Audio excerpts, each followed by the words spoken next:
Hello everyone and welcome to Venezuela's Prime News Channel. I'm Delicia. And I'm Rebecca. Today will be our most dangerous newscast yet. In order to guarantee our safety, Delicia and I are broadcasting this from outside the country. We're covering some tragic events that have taken place in our country over the past 10 years. Most of us are well aware of these events in general, but not in detail. Let's begin. The Bolivarian Revolution started in 1998 and is still proceeding onward with little success. To make matters worse, the American government and our government have quite tight tensions.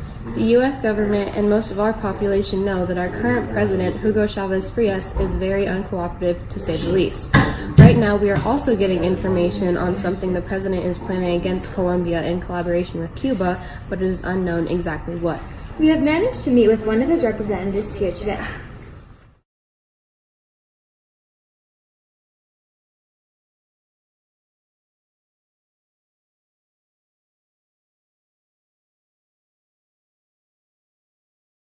Go! This woman goes by the alias Angelina for her protection. She is one of Hugo Chavez Frias' House representatives. What would you like to share about Mr. Chavez, Miss Angelina? Thank you for having me here today. Well, Hugo Chavez Frias is not a good person, and he is very corrupt. Many of my fellow Venezuelans and I used to praise Mr. Chavez for his progressive ideas, until he decided to combine forces with Mr. Fidel Castro, which then led Venezuelans down a path like Cuba's. Even though our country has a very long history of corruption and war, it was Hugo Chavez Frias who completely ruined it. Sounds intriguing. Is there any more to share? No, I do not feel comfortable sharing any further information. Okay, thank you very much for your bravery in sharing this information. Back to Delicia in the studio. Wow, that interview is very intense and very interesting information shared by Miss Angelina indeed. Agreed. Mr. Chavez was elected in 1998 and was titled the start of the Bolivarian Revolution. It is said that the revolution has brought very justified ideas about how Venezuelan society should be. The Bolivarian Revolution has produced new constitutions, legislatures, supreme courts, electoral authorities, changes in armed forces, and oil industry ownership.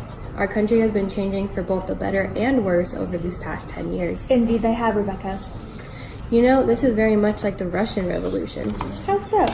In 1917, the citizens of Russia were in a very similar situation. That being, the citizens were desperately in need of a governmental change when the benevolent-seeming idea of communism made its way to the forefront.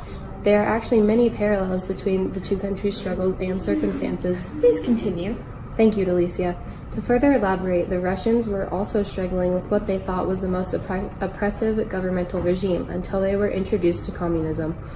In theory, communism seemed like it would solve all issues, including the differences in socioeconomic status, expensive healthcare, and weak military leadership. Unfortunately, this wasn't the case in Russia and isn't the case in Venezuela. Both countries saw mass death, both from starvation and lack of proper medical care, and also leaders that seek to control their citizens in every way possible.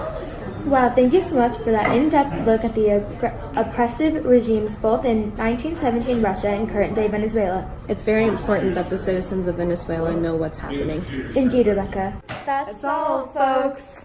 Hasta la próxima en el canal de noticias principal de Venezuela. Adiós, hasta luego.